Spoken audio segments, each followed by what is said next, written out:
Hey guys, it's RealRadman here, back at it again with another video, and today we're going to be talking about Game 7 of the Western Conference Finals between the Golden State Warriors and the Oklahoma City Thunder, so let's just get right into it.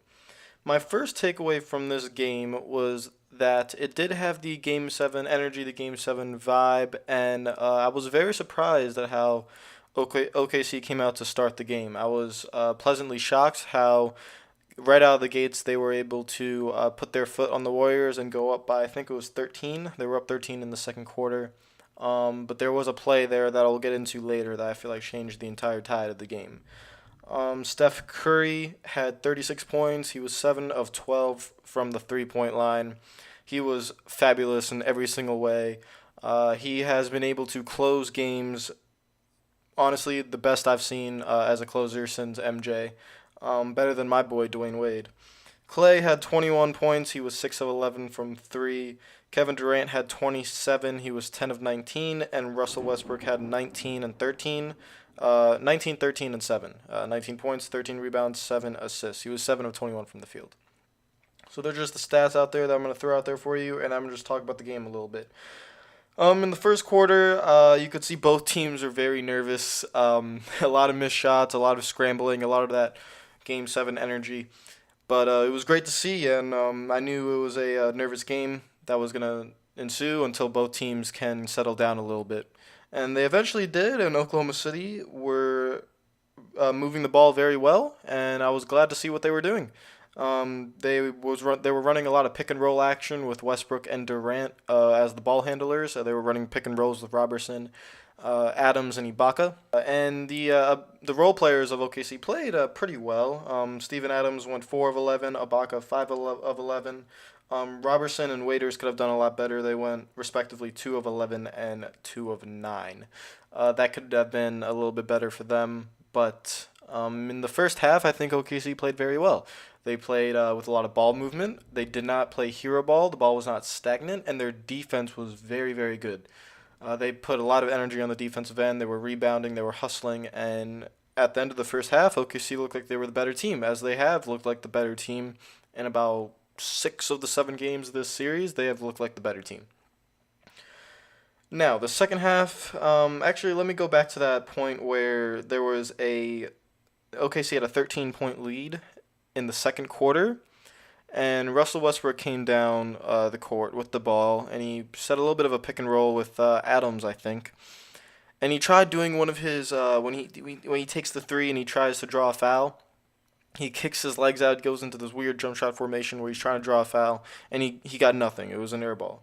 Golden State go down the other way, and Clay hits a three. OKC can't respond to Clay's three. Clay comes back down, hits another three. So instead of a possible 15 or 16 point lead, it's down to 7. Just like that. I feel like that was the turning point of the game. OKC was on a run right there, and Westbrook just tried drawing one of these stupid fouls he always tries to draw, where he just rises up and he kicks his legs and he flails around trying to draw a foul. If you just continue the ball movement, then you never know. It could be a 15 or a 16 point lead. You get back on defense, you set your defense, and maybe Clay doesn't make that three. But instead of a 15-point lead, it goes down to 7, and that to me was the turning point of the game, because in the third quarter, Golden State went on a 29-12 run, and by the end of the third quarter, honestly, I thought the game was over, because after that, the crowd was into it. Steph looked alive. Even though he looked like he hurt his knee at the end of the first half right there after the amazing layup off the glass. He was grabbing his left knee there, so I wasn't sure how he was going to respond. But he did. He, again, dropped 36. He was amazing. Steph Curry is something else. Just to get into Steph a little bit and my thoughts on him. Steph, he deserves the 2-time MVP. He deserves the unanimous MVP. He is so incredibly gifted in every aspect of the game. His defense is underrated. He plays good defense. He might not be able to play the greatest one-on-one defense, but his anticipation at getting the ball for a steal is amazing. And he can play defense. He's a good defender. He's not a liability. His offense, I mean, what can you say? He's the greatest shooter to ever live. He has the best ball handling skills in the NBA right now. If you guys saw, was it the second quarter? It was the second quarter where he got the rebound and he went down the court. And I think was Robertson on him, and he went behind the back once, and then he went behind the back again and broke Robertson's ankles. And I wish he would have made that shot because that would have been a highlight play. But it was a highlight play anyways.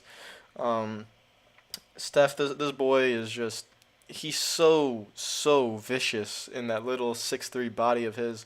When the closing time comes around, he just dribbles you up, dances on you one on one. If you're Steven Adams, you have to guard him one on one. He puts a little crossover on you or behind the back move, and you're done. He just flicks it up in the air, and you know it's going in. Or if you try to defend him too well on the perimeter, he will drive right past you and make you look silly at the rim. He is the most he's unguardable. He's the absolute best player in the NBA today. And I bet LeBron might have something to say about that when we get to the NBA Finals. But I'm gonna get into that in another video. I'm just gonna talk about the NBA Finals and it's before it starts on Thursday. So that video will probably come out tomorrow, where I just talk about the matchup between Golden State and Cleveland, a rematch of last year's Finals. But back to this one. I'm going to talk about OKC a little bit. And Kevin Durant. He was 4 or 5 at the end of the first half, and I feel like, yes, that is very efficient, but he should have been more aggressive. There's a fine line of being too aggressive and not being aggressive enough, and I don't feel like Kevin was aggressive enough. And he ended up finishing with 10 and 19. He tried everything. He tried what he could at the end of the fourth, but I feel like he could have done a little bit more. Russell should have done a little bit more as well. He only had 19, 13 assists. Throughout the entire Western Conference Finals, Russell Westbrook had 31 turnovers. That is the most in Western Conference Finals history. So he needs to be able to calm himself down a little bit and not play at he plays at 110% all the time, but sometimes that could get him in trouble. Kevin Durant, he has a decision to make in the offseason. I really don't know what he's gonna do. I think in his best opinion that he might want to return to OKC because he has so much talent around him with Westbrook and Adams and Ibaka and Dion Waiters. I mean, these guys are really good. Enes Kanter. These are really good players. You just have to get them involved at all times. You cannot play the hero ball or the stagnant ball where Westbrook and Durant run a pick and roll and they kind of say, your turn, my turn, put Durant in the post. Westbrook goes one-on-one at the top of the key. That stuff can't happen. That's what gets the team in trouble. If Kevin Durant did want to go somewhere, for him, I think his best option would be Miami, with Wade, Dragic. I don't know how the salary cap would work. If Bosch and Whiteside could be there as well, it would be a little bit iffy. But you have the rookies in Winslow and Richardson and young Tyler Johnson as well. These guys are defenders. They're scrappy. They're really good.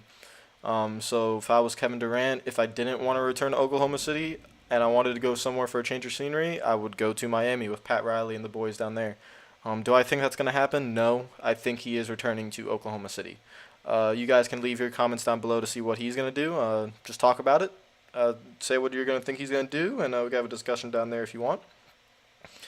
But yeah, my final thoughts on Game 7. It was a great series. It was definitely a lot better than the Eastern Conference Finals. It was a fantastic series between two of the top 4 teams in the world. And Steph just proved to us yet again that he's going for his second title, and this is his time right now. And LeBron's going to have to be the one to stop him, and it's going to be a great series. Kevin Durant and Russell Westbrook, I expect them to be back next year, and hopefully they will be. Hopefully they will be able to go back to the same position like this, Western Conference Finals against Golden State, and let's see if they can be able to do it this time, overcome the hump. But they will not forget this game. They will not forget this series. Up 3-1 and then losing, that's going to hurt. It's going to hurt a lot. They're never going to forget it. And unfortunately, that's just sometimes how the NBA is. They lost the 2012 finals. Now they've lost this series, which I believe hurts a little bit more because I don't feel like they were ready for the 2012 NBA finals. I feel like they were ready now, but they weren't able to close it out. So sometimes you have to lose to win. And let's see if OKC can do that. But that all depends on whether Kevin Durant returns.